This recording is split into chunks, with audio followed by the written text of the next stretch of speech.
Hello YouTube, Jonathan800 here. I decided to play Republican Italy after remembering that one of their focuses is now fixed.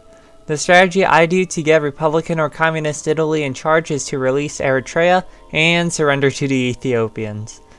After organizing strikes in the north, the fight for freedom began with the Republicans and Communists uniting against the Grand Council. Republican forces stormed through the north and made their way south. By controlling Tuscany, the Republic was able to seize 4 railway guns and a lot of equipment. With the fight for freedom against tyranny almost over, the Republic was declared and Victor Emmanuel retired to live in the better Italian Republic with Ivano Bonomi to lead the country. With the fight in Italy over, the conflict in Spain continued to be waged, and despite recovering from its own conflict, Republican Italy was determined to secure democracy in Spain and to prevent the nationalists under Franco from taking over the country. By assisting in an offensive planned by Spain, Italian volunteer forces were able to slice the nationalists in two and focus on the south. The Spanish Republic saw the anarchists rebel, taking most of the eastern coast of Spain, but was still able to hold the front line as the Italian volunteers focused on clearing the last nationalist pockets in the south.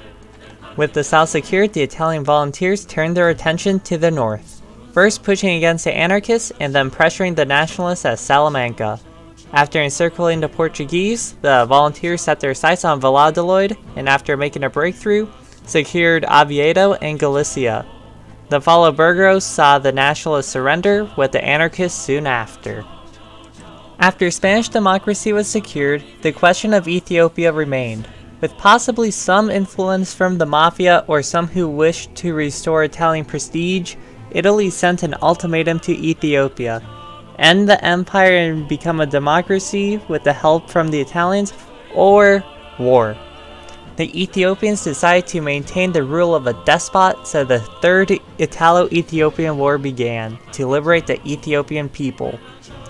With new colonial policies to prove that destroying the League of Nations wasn't for nothing, the Italian colonies gained autonomy, including a newly created democratic government for Ethiopia, which built a much-needed supply hub for the Italian troops starving in the Ethiopian highlands.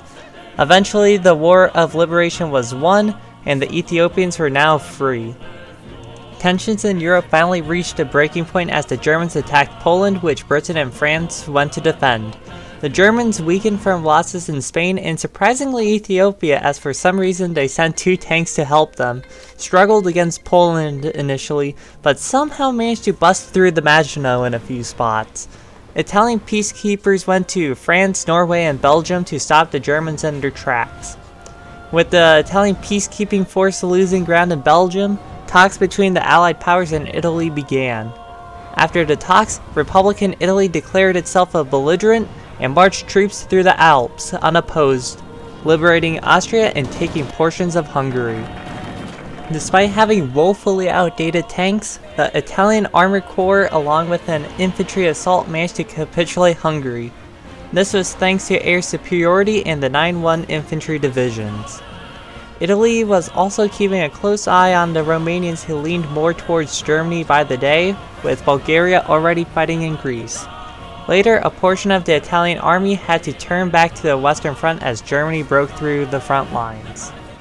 What originally was good for the Germans quickly became bad as the sailing they made turned into a trap as Italian forces made a breakthrough through the Ardennes, encircling the Germans at Dunkirk. This resulted in the Germans being crushed north of Amiens.